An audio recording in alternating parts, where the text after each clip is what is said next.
God. Pan down. All right, come here. Well, now I need a beer.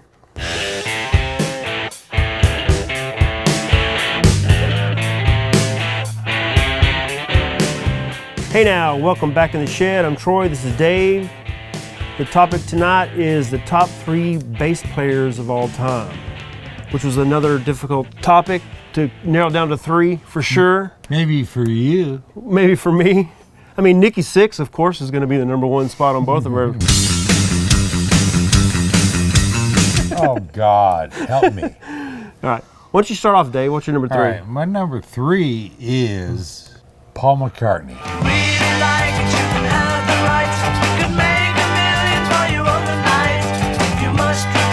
Paul is one of the greatest musicians ever, but his bass work is sometimes overlooked. But Paul was like the guy that played the greatest bass lines of so many Beatles songs, and Wings songs too, but really the Beatles songs are what made him famous, like Come Together.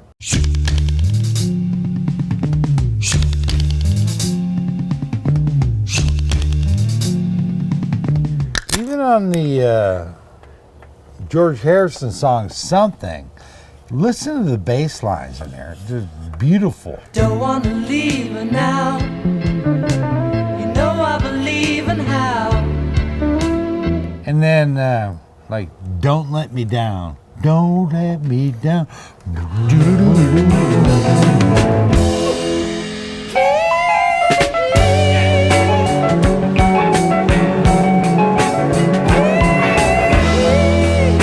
Paul he was a consummate musician. He could play guitar, he could play drums, he could play piano, he could play anything, but his bass work is, to me, worthy of number 3. Great pick, and maybe it made my list.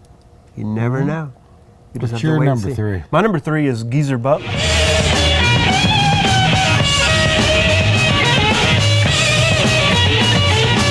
I knew it was going to be Geezer.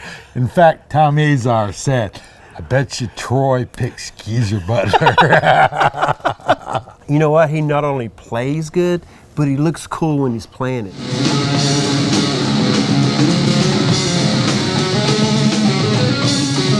Just the way he's using all 4 of his fingers, man. He's just like, and I've tried to do that before. And they all had the same hairdo. Yeah. No conditioner. No conditioner. Frizzy, baby. Frizzy hair. But man, just seeing Geezer on stage and just the way he just with those big fingers, man, just flopping that bass around.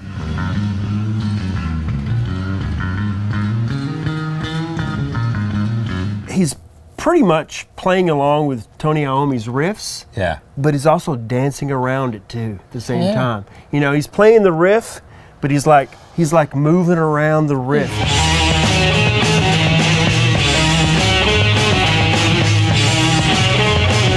At the same time. Well, actually gets on top of it sometimes. He gets on top of it, he gets on bottom of it, he gets all around it, man. Yeah. Geezer's my number 3. All right. What's your number 2? My number 2 is Chris Squire from Yes.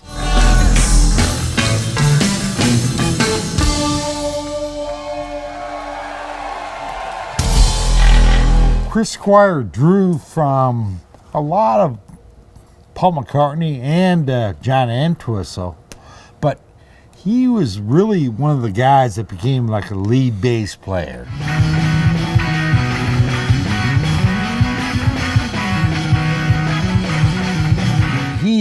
You think about the songs that he did, Roundabout.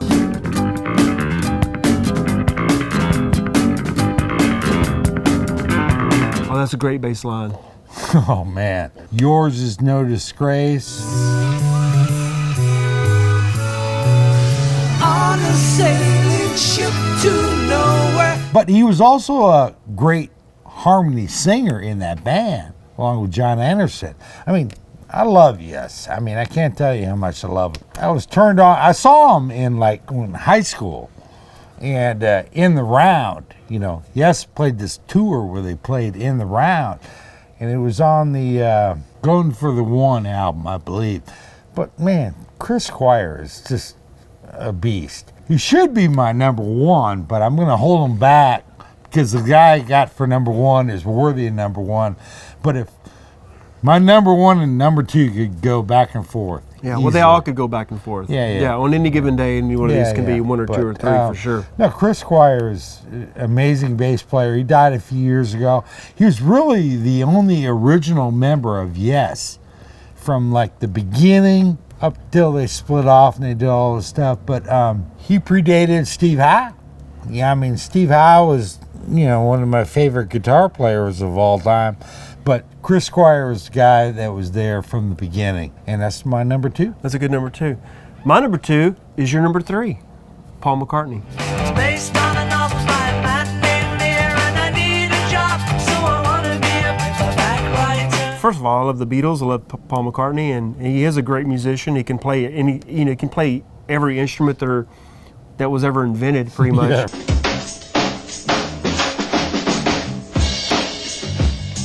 I'm sure you've seen that little docuseries or miniseries or whatever it was with Rick Rubin, how they broke down the songs. Have you seen that? It's on Hulu. Don't know. Yeah, it's awesome, think man. so. So Rick Rubin and Paul McCartney, they basically are listening to the Beatles songs, and they'll bring down the tracks and just bring up like the bass, and you hear the bass part. Holy roller, he got Rick Rubin is just like blown away by some of the, Enthralled by because when Pete. you hear I mean, by Paul. Yeah. Yeah. Paul's so melodic, and he was so, the bass doesn't get any credit in rock and roll. Yeah. I mean, really, Yeah. because You know what you call a bass player without a girlfriend? what? Homeless. That's good. That's my dad joke. I got a dad joke like that. What is it? What's the difference between a rotting zebra carcass and a bass player? Let me think. I think I know this. Hold on. We need a helicopter flying over real quick so I can think about this for a second. Rotting zebra carcass can feed a family of four.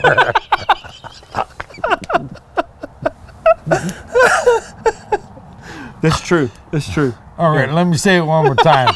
I don't think you can say it any Say it again. I don't think you can say it any All right. What's the difference between a rotting zebra carcass and a bass player?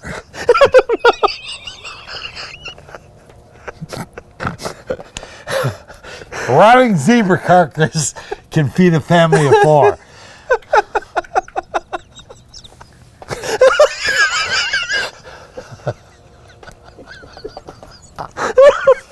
I don't know why I'm laughing so hard. It's so funny. Anyways, My ears are popping. all right, Paul McCartney. Paul McCartney. All right, that's my number two. What's your number one? My number Can I guess? one. Can I guess? Try. You said it earlier. The guy from the Who. When did I say it earlier? You said John Entwistle or whatever the hell the guy's last name is. I can't pronounce his name. All right, start over. What am I? Started from where? Who's your number one? So who's your number one? Johnny Entwistle from the Who. I told you.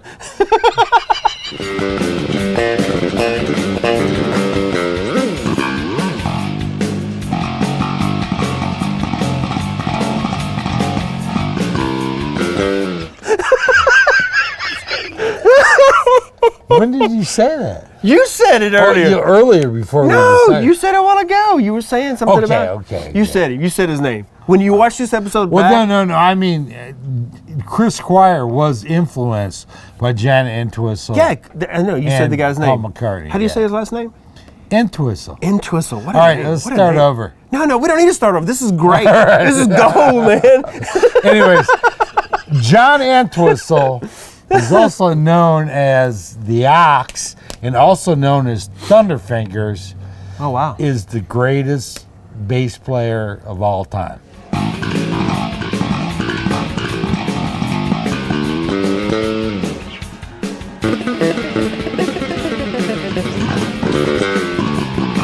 You know, he held down the bottom end of the Who for their whole duration, but there's so many great songs that John Entwistle played on, and he was really kind of like a lead guitar player sometimes. You listen to The Real Me. The cracks between the paving stones, like rivers of flowing rain. Baba O'Reilly. I don't need to fight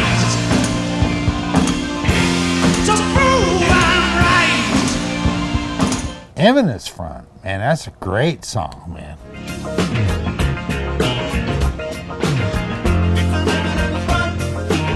You know, he wrote a song called My Wife, which is, you know, Pete wrote almost all the songs, but there's a few songs that, you know, John wrote. My Wife is really a sardonic kind of song about getting chased down by his wife.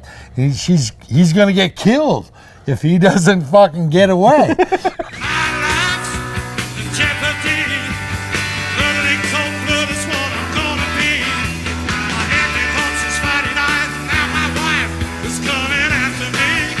I think John Entwistle's the greatest bass player of all time. Yeah, I would agree, and he would have probably made my list, but I didn't pick him because I knew you would pick him. So you picked Nikki Sixx instead. I did pick Nikki Sixx as actually Bobby Dahl from Poison. Get the fuck out of here. All right, we're getting a little too out of hand here. All right, come on, give me a real. Okay, he's up there with John. I don't know how to say his last name. Very good. Entwistle. Entwistle. What a name. Anyway, it's John Paul Jones. I don't know where you're going. I wanna know just where you've been. Sweet. From Led Zeppelin. From Led Zeppelin. Yeah, I mean, talk about a monster on bass. I mean, he's up there with with John for sure. Mm-hmm. You would agree, right? How come he didn't make your top three? I'm really surprised that he didn't make your top. Because he is more than just like, for example, on Stairway to Heaven, he's playing the bass, he's playing the keyboard.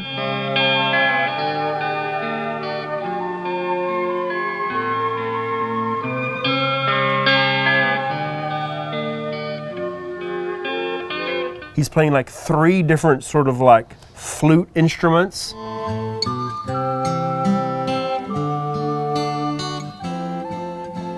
You know, when I told you about this when I was 15. When you were 15, I remember that. I saw Led Zeppelin. There was a part in the show where they did this instrumental part, and John Paul Jones was playing this triple-necked guitar.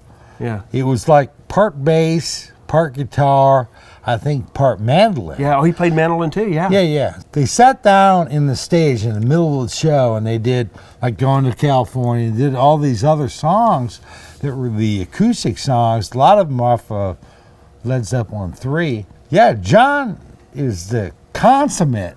He played keyboards, he played bass, he played all those things, and he's a great bassist. No doubt about it. And like, boom, boom, like the bass line in Ramble On is such a great bass line. Oh, it is.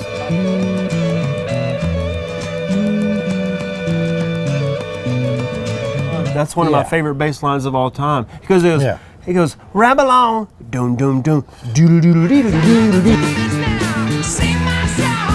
You know, it's up there with mine. You know what? If you think about those Led Zeppelin songs, if it wasn't for him adding his extra parts, bass lines, and like keyboard parts, those Led Zeppelin songs probably wouldn't sound the way they do now. No, he was the guy that he filled all the white spaces in the band. Yeah.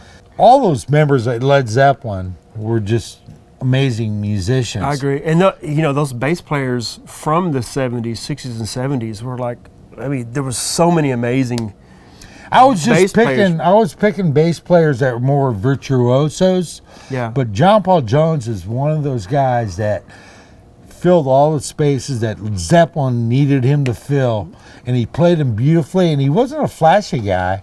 He just played the right note at the right time, and That's He let Jimmy Page and Robert Plant be the flashy Yeah, guys, and he just exactly. kind of stood in the background and did what he needed to him do. and, Yeah. him and Bonham just held down the bat. Yeah. We're hanging out with T. We have a studio audience today. What's your number one? Who's your favorite bass player of all time? Holy crap. Get up here real quick. Who was the B-52's bass player? B-52? Which was a beast, but I wouldn't say my favorite. Flort. I don't know. Let me think. I love a Duff McKagan, and I ain't gonna lie. When I got into, I was a teenager in the rock and roll, like Guns N' agree. Roses Sure. moment, I agree. and the guy to this day is like, just his spirit kind of translate even through like, you know, just like anything he's done from then till now. But even like video work or anything, you know, anything you see on his Facebook, I mean on his IG or whatever, he just seems like genuine about what he does, and Yeah, it's he's crazy. great. He's been, you know, just I don't know. He's been a light from that moment. The first time I ever jammed like the Appetite or any of that stuff, man. It was Yeah. like those bass lines are So sick Duff as hell. McKagan. Yeah, I would pick it. I would agree. Great choice. Oh yeah, because he's kind of up there with. I mean, yeah, exactly. Yeah. Anyway, hey, thanks for watching In the Shed. Is that what I usually say? I can't remember. Say it again. Man, it's gonna be a hard one. Be sure to subscribe. You know, blah blah So blah. So that's our top 3 bass players of all time. Leave a comment below and let us know what your top 3 bass players are, and make sure to get some of our merch. We got a link below. Studio. Stutter. This is not the stutter episode. That was the last one. All right. Good. Hey, we'll see you next time on In the Shed. Later on. All right. Later. All right. God I damn. need a refill. How about you?